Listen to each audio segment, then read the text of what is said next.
son 2 días. Javier del Pino.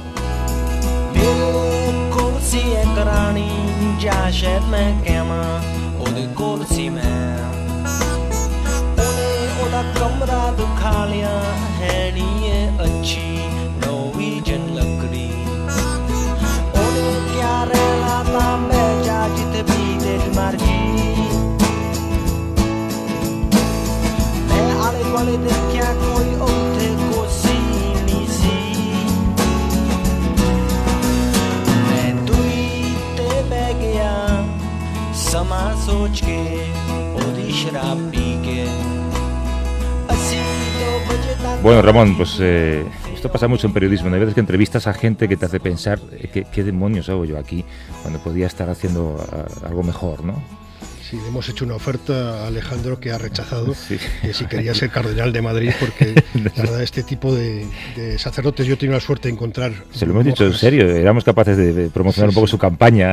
Sí, este tipo de gente existe en África, yo he conocido a varios y existe en América Latina y son personas que hacen una labor extraordinaria. Y que te reconcilia con la humanidad, hombre, no con la Iglesia, porque el que es ateo pues es ateo y esto me parece a mí que es irremediable, ¿no? Pero saber que hay gente que es capaz de denunciar tanto lo que ve por arriba como lo que ve por abajo, ¿no? Sí, ejemplar, es un gran comienzo de día. En fin, oye, lo de Turquía y Twitter... Pues es la otra... Tiene muy poco sentido, ¿no? Sí, Erdogan, que no debe saber mucho de redes sociales, ha prohibido Twitter, intentó bloquearlo, obviamente no ha conseguido éxito, no lo ha conseguido, sino que 2 de los hashtags o de las etiquetas que más han funcionado es Twitter bloqueado en Turquía y Turquía bloquea Twitter, con lo cual le ha salido un poco el tiro por la culata. ¿Tú te imaginas qué pasaría en España si a alguien se le ocurre bloquear Twitter? Digo... No des ideas. Entonces sí que habría movilizaciones, ¿eh? Sí, es posible, o si se suprimieran los teléfonos móviles, eso sí sería. Exacto.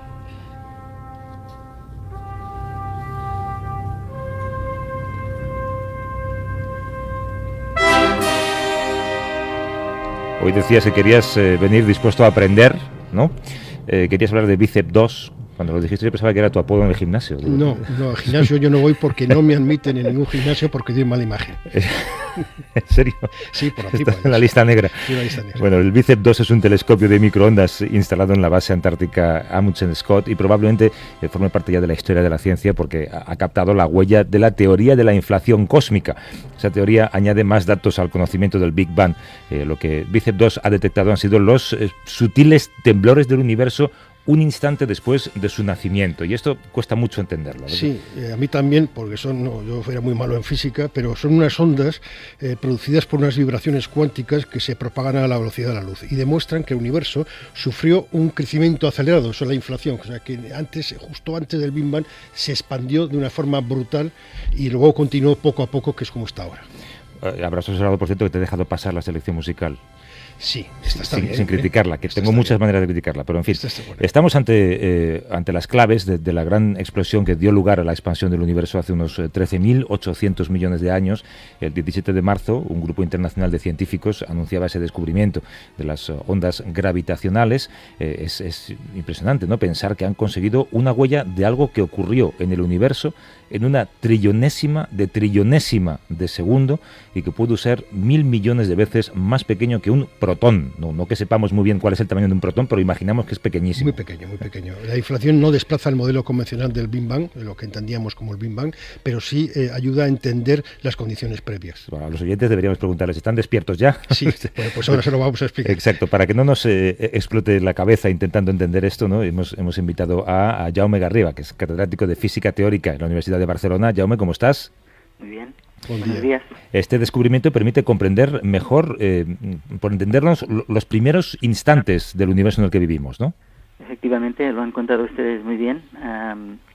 Ese experimento confirmaría el modelo inflacionario, que es un marco teórico que explica los mecanismos del Big Bang. De cierta manera, pues, explica cómo sucedió esta explosión y qué características tenía. Nos permite entender, por lo tanto, pues las condiciones iniciales de nuestro universo. No, que le iba a decir que a nosotros el modelo inflacionario nos suena a Montoro, entonces explíquenoslo en física. Bien, pues este modelo sirve precisamente para construir un universo muy grande a partir de una región muy pequeña, es decir, para conectar la microfísica o la física de partículas con la cosmología, de cierta manera. Y se basa en que hay un periodo de expansión acelerada que precede al Big Bang. Y esto está causado por una gravedad repulsiva. Normalmente la gravedad en nuestro entorno es atractiva. Sin embargo, para determinados tipos de materia, pues el campo gravitatorio produce una fuerza repulsiva que da lugar a esta expansión acelerada. ¿Y esto cómo nos afecta a nosotros? Es decir, no, me refiero que sí, cuando el bosón de Higgs, evidentemente... Se va a acabar Twitter con eso. Sí, no. El bosón de Higgs, pues sí, lo que hace es explicar la materia, cómo se forma, tal. Pero, ¿esto cómo afecta a la física o no afecta en nada? Bien,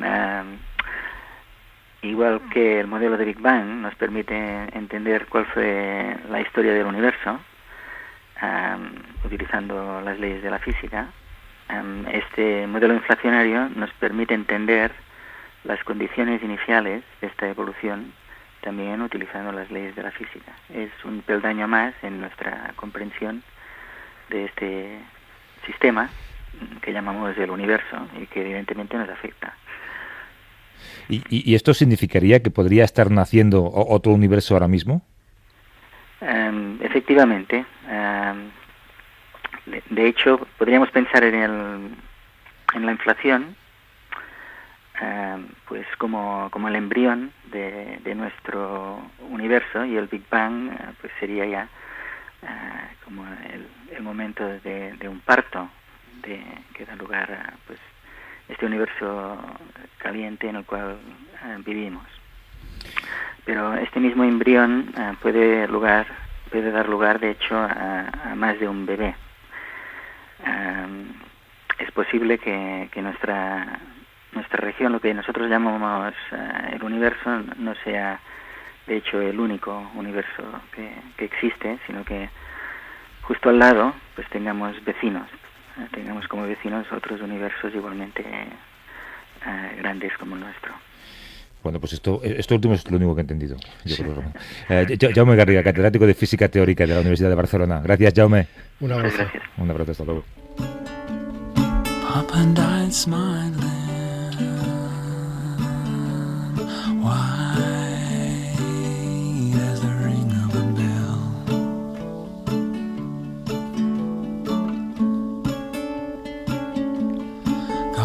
Teníamos pendientes de la semana pasada a hablar de Crimea, que ya es rusa. Vladimir Putin firmó este viernes el paquete de leyes que ratifica jurídicamente la incorporación de la República de Crimea y el puerto de Sebastopol a Rusia en una ceremonia muy solemne que tuvo lugar en la Sala Catalina la Grande, en el Kremlin. Y para muchos Crimea, si se lo mencionabas hace un par de meses, solamente le recordaba a la vieja guerra de Crimea, ¿no?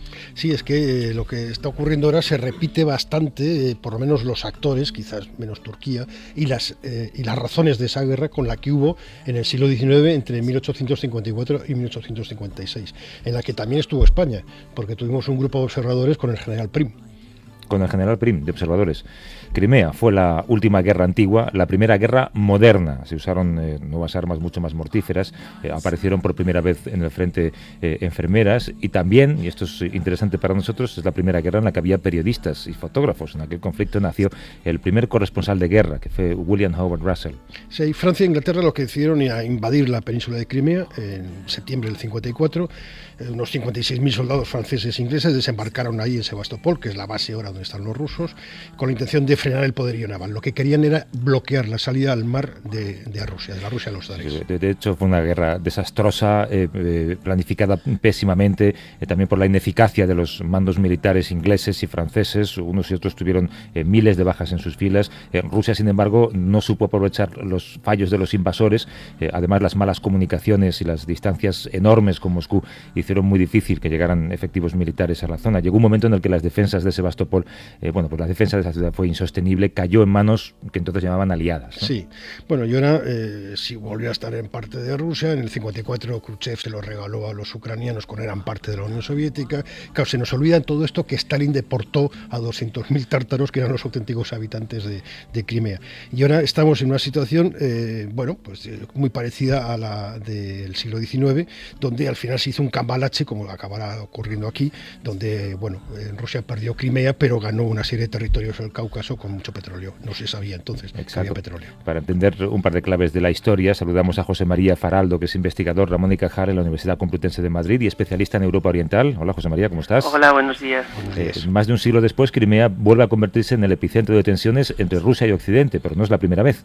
No, por supuesto, ya como estáis hablando, la primera guerra de Crimea, si podríamos llamar así, fue verdaderamente uno de los grandes acontecimientos de la historia de finales del siglo XIX y que de hecho condujo a la Primera Guerra Mundial, en cierta medida. ¿Fue el primer enfrentamiento militar moderno, como decíamos? Sí, eso es totalmente cierto. Además es un enfrentamiento militar, diríamos, que rompe con todo lo que había habido en el siglo anterior. Desde las guerras napoleónicas, en Europa había habido una relativa paz, un mantenimiento del status quo, y en el momento en que la guerra de Crimea estalla, ese viejo orden se viene abajo, y todo lo que había sido el mantenimiento del poder entre las grandes potencias se convierte en la posibilidad de que, por ejemplo, haya estados nacionales que crezcan a costa de otros, que es lo que pasa, por ejemplo, con Alemania e Italia, que después de la guerra de Crimea, tienen la posibilidad y ven la posibilidad de simplemente ocupar territorios y unificarse, ¿no? La guerra de Crimea que estamos hablando acabó en la Paz de París en el 1856. ¿Cómo cree que va a acabar la situación actual? ¿También en un pacto o algo?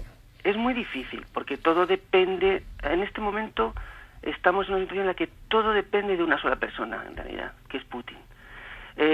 Si el gobierno ruso se conforma con lo que hay ahora mismo, pues supongo que habrá una especie de mantenimiento también del statu quo durante un tiempo.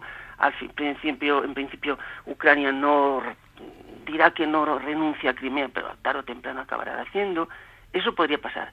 Otra cosa es si Putin, y es que estoy personalizándolo mucho, pero es que es realmente en este momento quien toma las verdaderas decisiones en Rusia, decide que quiere todavía introducirse más en Ucrania. Si eso pasa, no sabemos cómo va a terminar, la verdad. ¿Cuál es su opinión personal sobre la figura de Putin? Putin tuvo un papel importante en su primer gobierno. El primer gobierno de Putin fue verdaderamente un momento en el que había sido un momento muy difícil para Rusia, después del final de la Unión Soviética, del desgobierno y mal gobierno de Yeltsin, y la crisis económica a finales de los 90, cuando Putin llega, y empieza a poner orden, por así decirlo, que es como lo llaman allí además también, juega un papel positivo. Otra cosa es su segundo gobierno, otra cosa es después cuando no permite y sigue gobernando en la sombra, cuando está Medvedev, después, y cuando vuelve, y este último gobierno suyo está siendo verdaderamente desastroso. Y nosotros, Occidente, que es casi, excepto Turquía, que está observantes, somos los mismos actores. ¿Qué hemos aprendido de todo esto? Pues la verdad es que yo creo que no mucho. La historia generalmente se dice que es maestra de la vida, pero me da la sensación de que los seres humanos no queremos aprender. Es verdad que no es la misma situación que fue en el siglo XIX, que hay muchos más mecanismos de contención, que también, digamos que de alguna manera se está más dispuesto a hablar y a dialogar, incluso aunque se hayan hecho actividades o acciones militares, como en este caso, que como hemos visto también, y en ese caso el gobierno ucraniano actual ha tenido un excelente papel en no permitir que haya violencia, que no salte la violencia. En ese sentido podemos alegrarnos.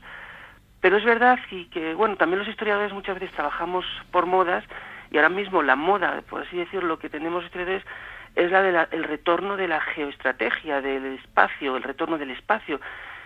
Es decir, el hecho de que la geografía impone, por así decirlo, la situación histórica. Y en ese sentido, pues la geografía de Crimea y la geografía, digamos, de Europa Oriental nos está volviendo a retrotraer a esas épocas, porque en realidad en algunos aspectos nada ha cambiado. Está bien que acabe con esa frase. En algunos aspectos nada ha cambiado. José María Faraldo, que es investigador Ramón y Cajal en la Universidad Complutense de Madrid, especialista en Europa Oriental. Gracias, un abrazo. Muchas gracias. Hasta luego. One went out to the bus stop in Edinburgh. 2 semanas de la desaparición del vuelo MH370 de las aerolíneas de Malasia. Antes contábamos que la gente puede colaborar intentando buscar algo. Sí, en yo he imágenes intentado tomadas. y Sí. he dejado un montón de señales, con lo cual deben estar buscando en el sitio equivocado, porque no es nada fácil. Yo creo que son entrar. atunes, en tu caso. Sí, Es no es nada posible. fácil esa página, pero sí. Bueno, pero no se avanza, ¿eh? Sigue siendo un misterio. Que Sí, igual bueno, nunca- lo único novedad es esto, que los australianos encontraron 2 restos, creo que recordar que el mayor era de 24 metros, y los chinos han encontrado, a través de satélites, todavía no se ha tocado ningún resto, a unos 120 kilómetros de ahí, con lo cual sí parece consistente, pero estamos hablando de una zona de un gran paso de barcos, con lo cual puede ser muchas cosas. Todavía estamos muy, muy lejos de saber la verdad. Bueno, pues hemos empezado con una lección de física cuántica, luego una de historia de Europa Occidental. Tenemos un futuro espantoso. Y había fútbol, creo, ¿no? Sí, hay fútbol a las 9 y bueno, ahí ya me voy a preparar. Sí. Por cierto, te he pasado por alto parte de la selección musical, no te paso por alto los calcetines. Los No, calcetines, estoy hasta por sí. ponerlos en internet. Bueno, están bien, ¿no? ¿Con qué te despides? Con Rolling Stone, un poco homenaje a Mike por la muerte de su chica. Hasta luego. Gracias. Damn sure the pilot washed his hands and sealed his face. Pleased to meet you. Hope you guessed my name. But what's puzzling you is the nature of my game. Stuck around St. Petersburg when I saw it was a time for a change. Killed the Tsar and his ministers. Anastasia screamed in vain. I rode a tank, held a generous rank when the blitzkrieg raged and the bodies stank. Pleased to meet you. A vivir que son 2 días. Javier del Pino.